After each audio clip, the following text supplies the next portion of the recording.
Hello student, প্রত্যেকে welcome জানাই study class by এসকোস্টানের পক্ষ থেকে। তোমরা প্রত্যেকে জানো যে আজকে জেনপাস ইউজির রেজাল্ট কিন্তু প্রকাশিত হয়ে যাচ্ছে এবং তোমরা কে কত স্কোর করছো, অর্থাৎ কত নাম্বারের সরকারি কলেজ অর্থাৎ জেনপাস ইউজির কাট অফ মার্কস 2024-এ কত যেতে চলেছে সেটা জানতে হলে প্রত্যেককে অবশ্যই নিচের কমেন্ট বক্সে কে কত স্কোর করছো অবশ্যই জানাও। প্রত্যেকে কে কত স্কোর করছো অবশ্যই কিন্তু কমেন্ট বক্সে জানাবে, প্রত্যেকের কমেন্টে রিপ্লাই দেবো।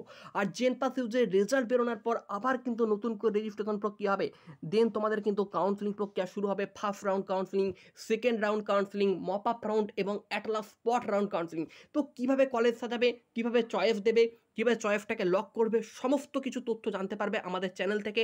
তার জন্য অবশ্যই চ্যানেলটাকে সাবস্ক্রাইব করে রাখো এবং যারা যারা আমাদের হোয়াটসঅ্যাপ গ্রুপে জয়েন করেনি তারা অবশ্যই হোয়াটসঅ্যাপ গ্রুপে জয়েন করে যাও। আমাদের হোয়াটসঅ্যাপ গ্রুপ কিন্তু ফুল হয়ে গেছে আর মাত্র 50টা মেম্বার ধরবে, ঠিক আছে? আর টোটাল কিন্তু 50টা মেম্বার ধরবে, একদম ফ্রি গ্রুপ। ফ্রিতে আমি হাতে ধরে কাউন্সিলিং করিয়ে দিই, প্রত্যেকের চয়েস দিয়ে দিই। তো যারা যারা জয়েন করতে চাইছো অবশ্যই কিন্তু হোয়াটসঅ্যাপ গ্রুপে জয়েন করে যাও। আর যারা যারা ভিডিওটা লাইক করছো অবশ্যই প্রত্যেকে একটা করে ভিডিওটা লাইক করে দাও। এবার দেখো, তোমরা প্রত্যেকে নিচের কমেন্টে জানাও তুমি কোন কোর্স করতে চাও। তুমি কি বিএসসি নার্সিং করতে চাও, নাকি তুমি বিপিটি করতে চাও, নাকি তুমি বিএমএলটি করতে চাও, নাকি তুমি সিসিটি করতে চাও, নাকি তুমি ওটিটি করতে চাও, নাকি তুমি পিটি, নাকি পিএ, নাকি এমএমবি, নাকি বিবিএসও, নাকি বিএইচএ, নাকি বিওটি, নাকি আরআইটি, নাকি সিএসআইসি, নাকি আরটি, তুমি কোন কোর্সটা করতে চাও তোমরা প্রত্যেকে কিন্তু কমেন্টে জানাবে উইথ তোমার মার্কস। আমি প্রত্যেকের কমেন্টে রিপ্লাই দেবো। তোমরা প্রত্যেকে জানো যে আমি কিন্তু কমেন্টে রিপ্লাই করি, কাউকে রিপ্লাই দিই না এমন না, প্রত্যেকে রিপ্লাই করি, ঠিক আছে? এবার দেখো তোমরা রেজাল্ট কীভাবে চেক করো আমি দেখিয়ে দিচ্ছি। দেখো, রেজাল্ট চেক করার জন্য তোমাদের ওখানে রেজাল্টের লিঙ্কে ক্লিক করতে হবে। লিঙ্কে ক্লিক করার পর তোমরা কিন্তু এখানে একটা অ্যাপ্লিকেশন নাম্বার দেবে, তারপর এখানে পাসওয়ার্ড দেবে। তারপর দেখো তোমরা এখানেতে সিকিউরিটি পিন আছে, সিকিউরিটি পিনটা দেবে। সিকিউরিটি পিনটা দেওয়ার পর তোমরা কিন্তু এখানে সাইন ইনে ক্লিক করবে। সাইন ইনে ক্লিক করলেই তোমাদের কিন্তু রেজাল্টের যে অপশনটা সেটা খুলে যাবে। বাট একটা কথা বলি, এখনও কিন্তু রেজাল্টের আপডেট দেয়নি। দেখতে পাচ্ছ তোমাদের এখানে লাস্ট দিয়েছে ওএমআর রেকর্ড রেসপন্স, অর্থাৎ এটা কিন্তু চ্যালেঞ্জ যে ওএমআর, অর্থাৎ ওএমআরের চ্যালেঞ্জের যে একটা লিঙ্ক, সেই লিঙ্ক দিয়েছে।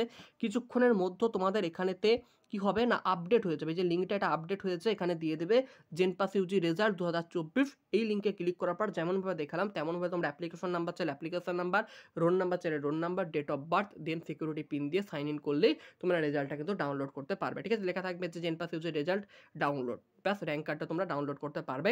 র্যাঙ্ক কার্ডটা ডাউনলোড করে কার কত স্কোর হচ্ছে অবশ্যই কিন্তু আমাকে পরে কমেন্টে জানিয়ে যাও। প্রত্যেকের শুভ কামনা রইল, প্রত্যেকের রেজাল্ট খুব খুব ভালো হবে, কোনো চিন্তা করো না। যে স্বপ্ন নিয়ে 2024 এসেছো তোমরা প্রত্যেকের স্বপ্ন পূরণ হবে। আর অবশ্যই কাউন্সিলিং সঠিকভাবে করানোর জন্য যে কম নাম্বার পেয়েছি স্যার, আমি কি আর পরীক্ষায় আমরা কি আর রেজিস্টার করবো না, অবশ্যই রেজিস্টার করবে। তার জন্য হোয়াটসঅ্যাপ গ্রুপে জয়েন করেছো, আমি কিন্তু প্রত্যেককে অবশ্যই হেল্প করে দেবো, ঠিক আছে? আর আমাদের প্রত্যেকে জানো যে আমাদের এএনএম জিএনএমের কোচিং কিন্তু শুরু হয়ে গেছে। 7001946335, এটা হচ্ছে আমাদের কন্ট্যাক্ট নাম্বার। যারা যারা এএনএম জিএনএমের কোচিংয়ে অ্যাডমিশন নিতে চাইছো অবশ্যই এই নাম্বারে কন্ট্যাক্ট করো। এবং আমাদের ফিস কিন্তু টোটাল 1500 টাকা রাখা হয়েছে। এটা পুরোপুরি 1 বছরের কোর্স ফি, 1 বছর, ঠিক আছে? 12 মাস ক্লাস হবে আমাদের, এটা কোর্স ফি। এই নাম্বারে তোমরা অবশ্যই কন্ট্যাক্ট করে নিও।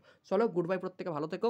এবং তোমরা, হ্যাঁ, আরেকটা কথা তোমরা বলতে চাইলে স্যার কাট অফটা কত যেতে পারে, আমি কাট অফ নিয়ে একটু বলে দিচ্ছি, তোমরা একটু ভালো করে শুনে নাও।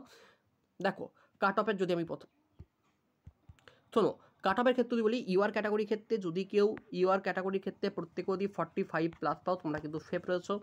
ওবিসি এ যদি তোমরা প্রত্যেকে 41+ পাও তোমরা সেফ রয়েছো, আমি বলছি এই কাট অফগুলোই থাকবে। ওবিসি বি যদি কেউ 43+ পাও তাহলে কিন্তু তোমরা সেফ রয়েছো, ঠিক আছে? তাহলে ইউআর ক্যাটাগরি 45+, তারপর তোমার ওবিসি হচ্ছে 41+, ওবিসি বি কিন্তু 43+। তারপর দেখো তোমাদের হচ্ছে যদি কেউ এসসি ক্যাটাগরি থেকে বিলং করো, এসসি ক্যাটাগরির ক্ষেত্রে তোমাদের কিন্তু অবশ্যই 40 পেতে হবে। এবং ইডব্লিউএস ক্যাটাগরির ক্ষেত্রে তোমাদেরকে অবশ্যই কিন্তু 38+ পেতে হবে। তাহলে প্রত্যেকে তোমরা কিন্তু সেফ রয়েছে এই স্কোরগুলোর মধ্যে যদি কেউ থেকে থাকো।